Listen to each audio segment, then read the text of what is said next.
Thelashroomspeaks, episode 1. My guest here, Maria. I'm so happy that you came on, Maria, and so very grateful that you came on. There are so many stories that I have heard throughout the years of doing lashes, and the fact that a lot of people want to share these stories really, really inspires me. And also, for some reason, I know this is going to help somebody out there, and I know definitely this is something that is going to affect the world in a positive way. So again, thank you for giving me a hug. Thank you so much for coming on. No, thank you for having me. I definitely feel so honored and so excited to be part of your project.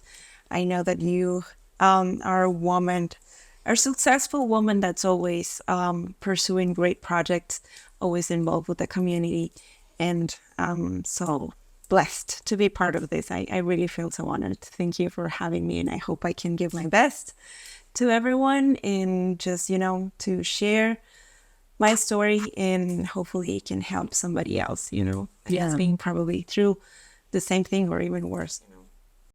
One of the reasons I also invited you as my first guest to kick off this podcast is because I do feel that you and I have had some amazing conversations, really heartfelt conversations. Like, there was a time that you had texted me something and I was going through some difficult time. I don't really remember exactly what the difficult time was, but I remember receiving a text from you, Maria, and it was the perfect moment. It was like that text really helped put things in perspective for me, and whatever I was going through, I realized that I am so much more than that and so much stronger than that, and I can overcome anything. So just so you know that. Thank you. One of the things that I wanted to talk about is how we met. Just like, how did we meet? How did you become my Lash client on top of a good friend? Because you are a good friend to me. And let's talk about that. Let's talk a little bit about how we met. What do you remember about that? So, well, I remember that I met you in a point of my life where I was struggling because at that time I lost my job, and I was going through a really tough moment because I was not able to find a job that I wanted. I was struggling in my schedules because I couldn't see my son as I was used to in the job that I had. And I was just looking for answers, connecting with God and praying a lot for things to get better at that point. And I remember a good friend of mine referred me to you because I used to work as a recruiter. And at that point, I lost all hope that I was going to be able to find a similar position. And she referred me to you. I remember I called you, and we tried to set up an interview for me to work together. I went to that interview with you. You were so nice. You interviewed me. You asked me what was my experience and all the things that comes with an interview. And I was able to get the job. And since then, our friendship started little by little. Of course, we had a professional relationship first. And then with the time, we developed into something else. That's why I remember. I don't know what. No, that's exactly what I remember. So yes, we did develop a professional relationship first, but then after that, we started learning more about each other, getting to know each other, and then we realized that we both had a connection with God, right? Yeah. And through that connection, our relationship grew more powerful and stronger, and we used to share experiences with each other. And you're from Ecuador, yeah, right? Okay. So what was Ecuador like? I mean, it's a beautiful country. I mean, it's my home. The culture, I think it's very different. I love the people. So I would say that people from Ecuador is very warm people. They like to socialize. They like to talk with each other. So they are amazing people. I mean, it's a nice culture. Growing up there, what I can remember for my childhood, it's just being a nice and a happy child. My parents did really work super hard to make sure that we grow up safe and stable. They definitely give us everything they could, and the best that we could ever had. So I remember definitely having like a very, very happy childhood there. It's the city that I come from. It's a very small city. I mean, I love the environment. You can just take a bus or walk everywhere. The sad situation about my country, I would say, like in any third world country, is just corruption.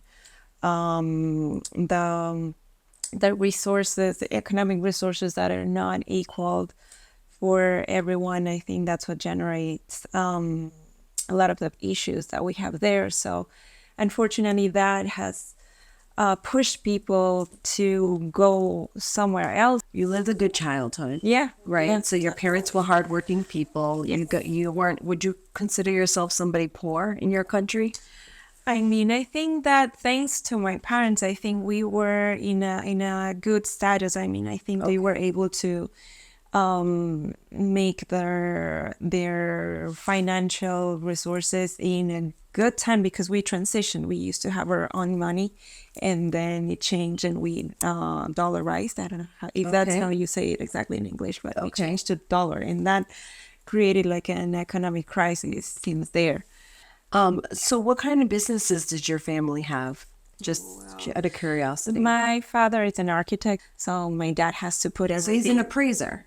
He's Yeah. like the land, like he appraises and comes up with the value of the land. No, that's okay. That's okay.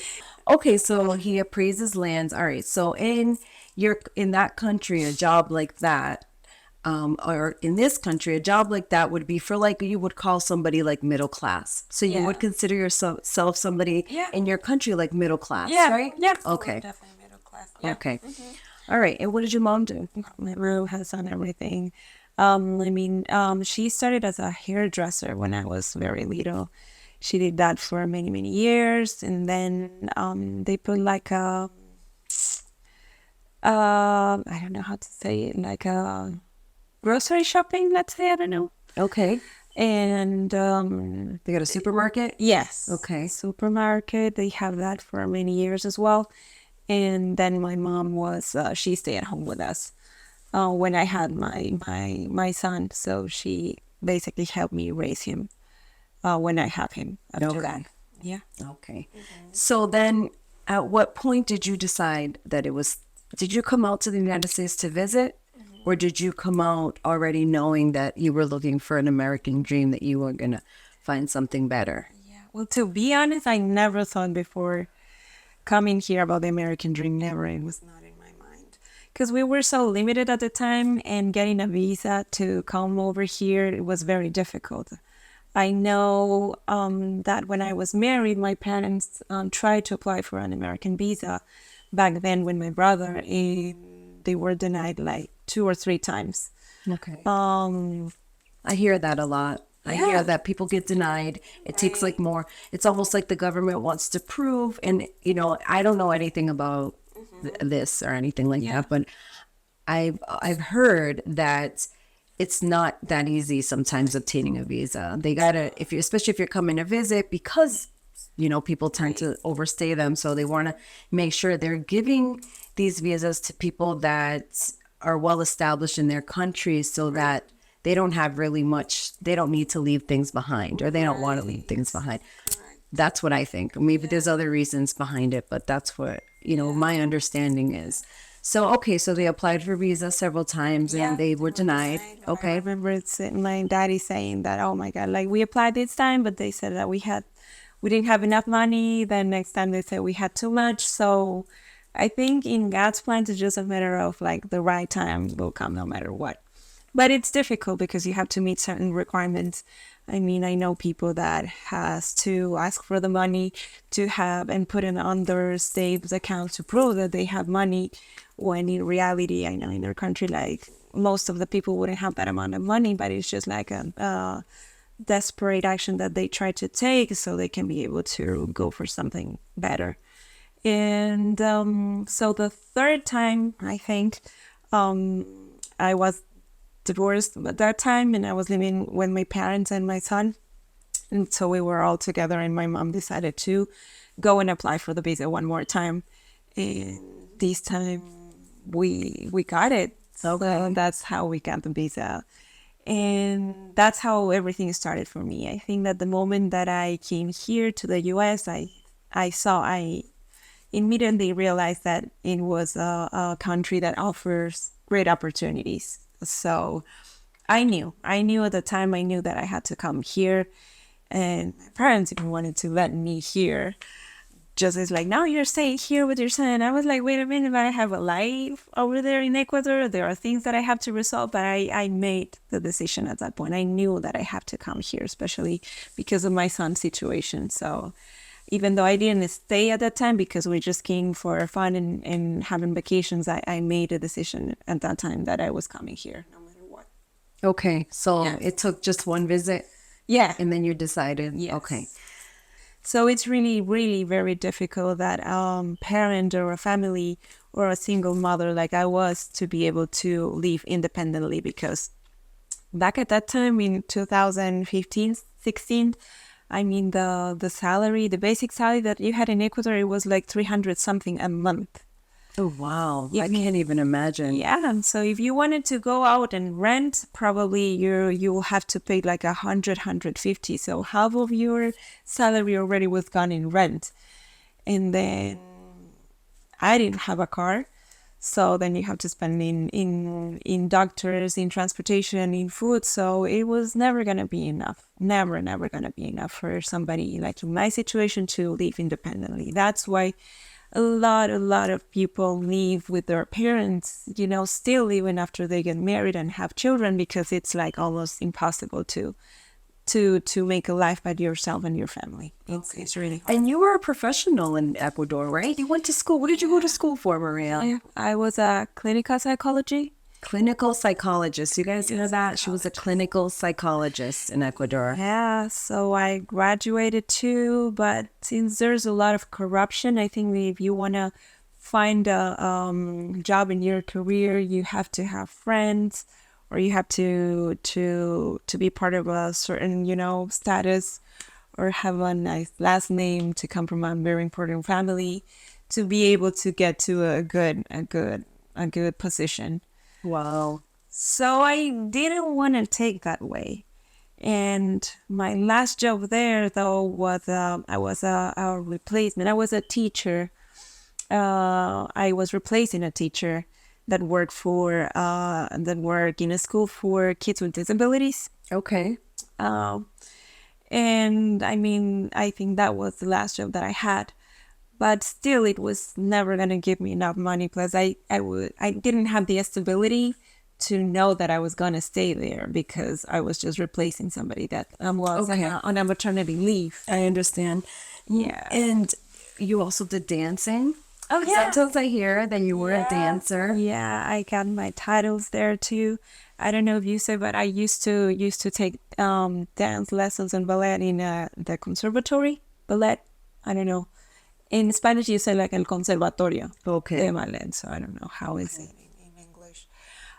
What is that, like a high-end, like a really high-end ballet school? I mean, I don't know if high-end in terms of status, but it's like a school that I basically took it when I started my school, like the regular school, and I studied dance all those years. The one thing, what would you say, Maria? What would you say to somebody now in the same situation that you face with, o sea, sin documentos, viviendo en este país, right? With no documents, living in this, because you were blessed, you have been able to find jobs, you have been able, and not that other people are not, but I think that right now you're working, thank God, and you have what you need. And like you said, you couldn't be happier, but there's still that, right? There's still that situation. Yeah.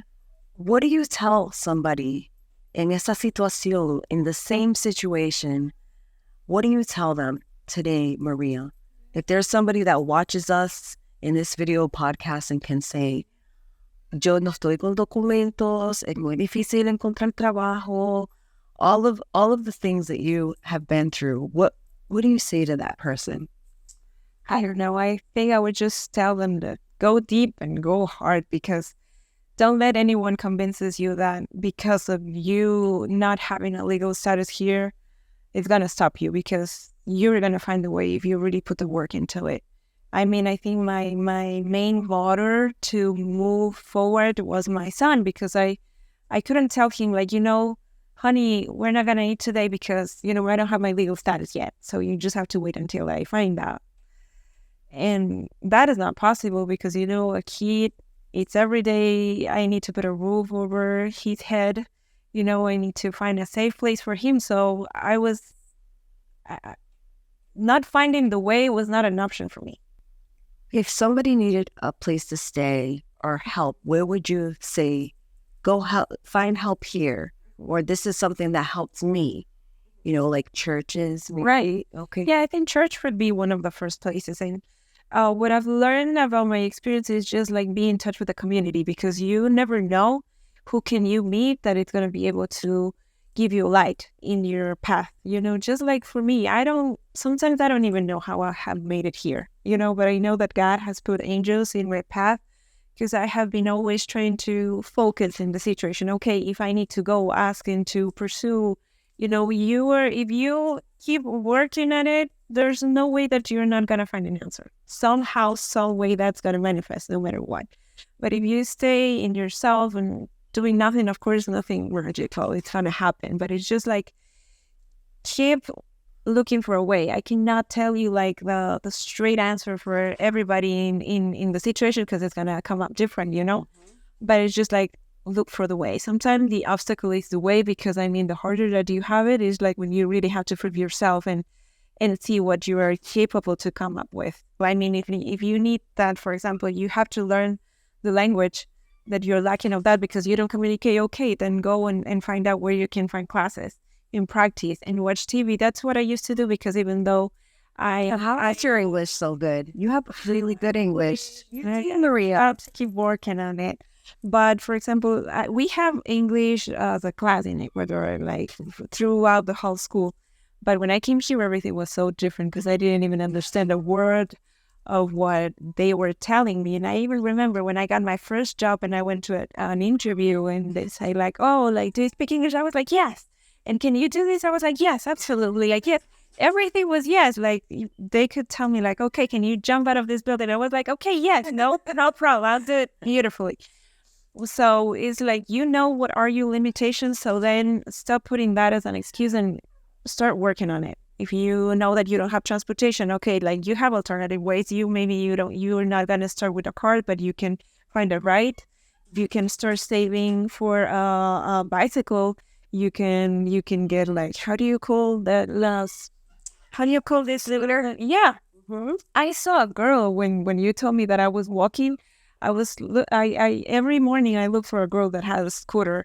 I was like, yeah, maybe that was an option for me, but don't let anything limit you. It's like you know what you have to do. It's just that you don't want to put yourself and do the things that you do, because that's the excuse that I've seen a lot of great people that stay working at McDonald's for like 20 years because they always say, like, oh, it's because I don't speak English. So then you rather spend 20 years of your life working in McDonald's instead of going and taking lessons. Yeah, because you used to leave Mati alone, right? Yeah. You used to leave him by himself. I mean, Mati was a young teenager, but being that she had to take care of him, you used to leave him alone so you could go and you were able to do some of the things. Yeah, I think that comes with the culture too, because in Ecuador, it's not like a crime that you leave your kids alone in your house. So when he was used to it already before we came here, because I know that here's a crime and you can get in trouble. And of course, you have to be having sense and a criteria to know when that happens. Right. And then you lasted here. How long were you there? How long did we work together? I think since 2018. Okay, 2018 was when I decided to do lashes. Yeah. So before that? Before, because we worked together at least a year. So 2017. Yeah, because I started with that company in 2016 and left in 2022. Okay. And then you were there 2017 and left in 2023. Yeah. Yeah. Okay, so yeah. I'm going to do what I want with my life. It's mine, and it's the only life I'm going to have, And And I pray every day that I last till I'm 96. That's my number. But like, what am I gonna? What am I waiting for? What am I waiting for to continue, or to start new projects, or to start new things? I live in a country that's free, that you could do all things, right? And I have employment, I get income, I have something that I do on the side. What am I waiting for to continue doing more things and just growing and showing myself that it's true? You just gotta do it. You just gotta go with it, right? So what would you say to somebody who's raising a child with autism right now? I mean, to look at the bigger picture, because I thought when I had my son that, oh my gosh, what am I going to do? How am I going to be able to help this kid and to provide him with everything that he needs to be good and safe in this world? I always thought that I was the one responsible to making him a good person, but I think it has been the opposite. Yes. The opposite. Yeah, he has helped me more than I have helped him. And the other day was so nice because my son's name is Matias Julian, and my mom named him that way. And the other day, I don't know why, but I decided to look up the meaning of his name. And I find out Matias is God's gift. So I was like, beautiful, my gosh. And I texted him and I was like, you know what your name means? And he was like, no. And it said like God's gift. And I think that's literally what he has been to me. And I cannot be more than grateful, because we have been through a lot of things together, good and bad things that I wish I could take away from him, but I can't. But I think that he has been my angel through all the things that I've been through. And he has helped me. He has always been with me, even in the situations that I wish he wouldn't be there or seen or heard the things that he did. But he has always he always is staying next to me. Sometimes not even saying anything, but just his presence, just that he's there. Yeah. It's literally like having an angel. Right. I think that my son to me is like the most vivid proof of God in this world. That's beautiful, Maria. That's beautiful. How I see, because his innocence, his love, his, I don't know, even his silence, because he's not the person that judged me. Sometimes my personality, because of the things that I deal with in a daily basis, is like, I'm like a mom, like a crazy mom. It's like, do this, do that, and something. Or if I how do you say cuando uno riega un vaso de algo? When you spill something. When you spill something, like let's say if he would spill something, and I was like, Ratty, come over. It's like, we're running late or something. But when I do it, he's like, oh, no worry, mom. It's that like hits me. It's like, what am I this monster with my son? And he's so compassionate with me. It's like if he breaks something, he's like, but you have to be careful. Are you okay? Did you cut yourself or something? Just like the mom talk, like the nonstop. Oh, I know. I know. And it's like, and he's like, Mom, were you okay? Like, don't worry. It's just a class. Like, in that. That's the beauty of him, right? That's God's presence in my life right there. I cannot deny. That's amazing. Yeah, that's amazing, honestly. It's just amazing how you could find such beauty in somebody and how he can have that compassion with you. And, it really makes you think, like, just love. Like, why are we all ripping our heads off all the time? And what is it about other people and what do people want? We all want the same things, right? It's like all these opinions. And one thing that I wanted to make sure that I said was, this video podcast that I'm creating is going to trigger some people. Some of the conversations I'm going to have are sensitive, but what I will not accept is cruelty. Like my son said to me, Mom, you're going to start this podcast. You got to make sure that you understand that there's going to be good people welcoming, and then there's going to be bad people that are going to have something bad to say. But one thing is that I'm not, if you're going to be cruel about something, just keep it moving. I don't need it. You know what I mean? And I think I mean, we are both mature women, and I think that the more that we grow old, I don't know if you feel the same way, but I think that we become more cynic. It's like you're not afraid of anyone's opinion anymore. I mean, I don't care, I think we're not teenagers that somebody can easily manipulate or tell you something and that's gonna break you down. I mean, we have go through so much, we know who we are, Right. know what we stand for. That I mean, it's hard, as I was telling you, even with my son, that somebody takes me out of my place. It's like we know where we stand in life, and we are not just easily. Yeah. Like, I do think that you have to know who you are to really not care. Yeah. Yeah, absolutely. Because everybody's gonna have our opinion, Even though when it's a good one or a bad one, I try to always learn no matter what, Right. Because there is sometimes that people do give you insights on things. Yeah. Again, sometimes we're not seeing clearly. We're not seeing. And then a comment somebody makes might make you realize, okay, maybe this is that. But it's how you take things and put them in perspective. It's like, for example, the incident that happened with my son. I had people telling me horrible things about my son. That, I mean, it was shocking to hear them saying, but that like made me see too, like the reality and the darkness that there is in the world as well, and to be aware of it, because I cannot live thinking that, oh my gosh, this world is pressure. Everybody has good things in their hearts. It's not. Unfortunately, it's not. But instead of running away of it or shocking or let it affect you, I mean, you have to be prepared, because you're going to find that, from time to time.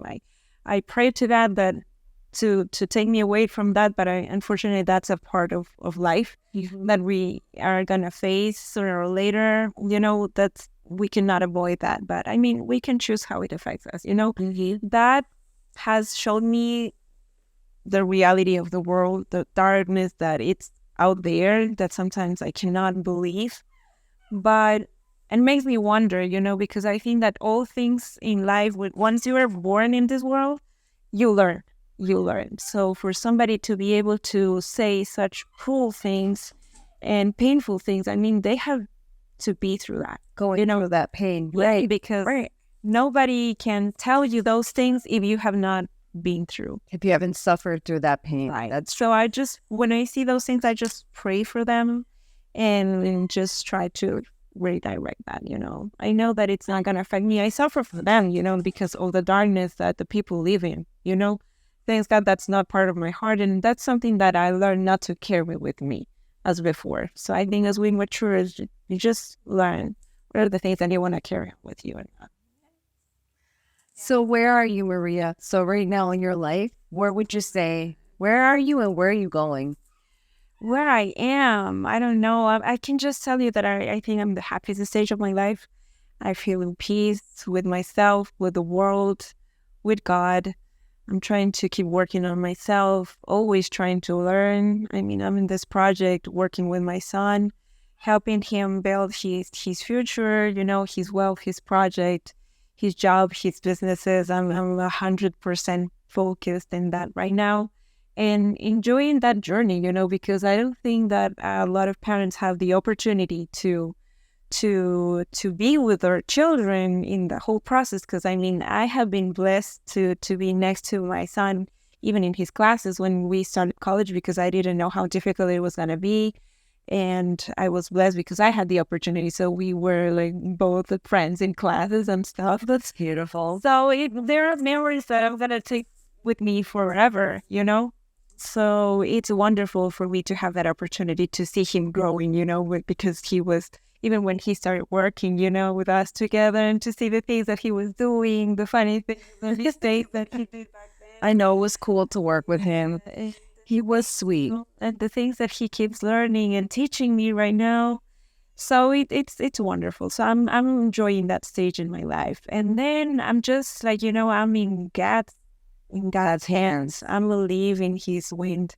Wherever He wants me to be. That's beautiful. Wherever He wants me to be, I think I'm enjoying myself as a human being. I've been going to church to share with the people that I love. Being able to be with my son and get to know more people that that wants to be a successful people, that it's always inspired and looking out for growth.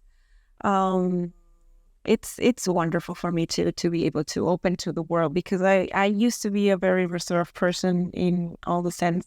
I think I didn't have a lot of friends that I was not used to go out to meet people, to see the world. I was like, You were sheltered. yeah, Yeah, definitely. you were sheltered. But I was like a little snail, being So you love where you are right now in life, right? So you're fully fulfilled, and you're a leaf in the wind, right? Yeah, you said you're a leaf in God's wind. yeah. So yeah, that's beautiful. Well, I thank you so much, Maria, for coming on, being my first guest. I think that you're a really beautiful person, and I do think that whatever connected us, I just wanted to make sure that I said this to you.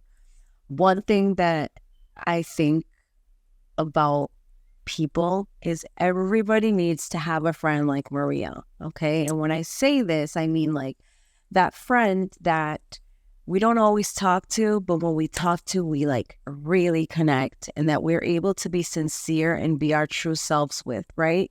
We talk about our fears, our insecurities, family, everything that bothers me, right? But, we don't always talk. But when I do talk to her, it's like, boom, it's like reconnecting again. And somebody that doesn't judge you and that is really sincere and is going to give you the sincerest opinion or possible thoughts that she thinks when you're asking for advice. Like, you have given me some really good advice. Like I told you, the time you sent me that text, I needed it that day, And I think you're a light in the world. I really do. I think you're one of those lights, another one, because I know there's many out there. And you're shining bright, even in your situation, which is even more beautiful, even in your situation. Do I think there's a lot of good things coming for you? Absolutely, I do, because I just think that that's who you are. You're a light in your way, and I think that you were chosen to be Muffy's mom for a reason, because God knew you were going to take good care of him, right?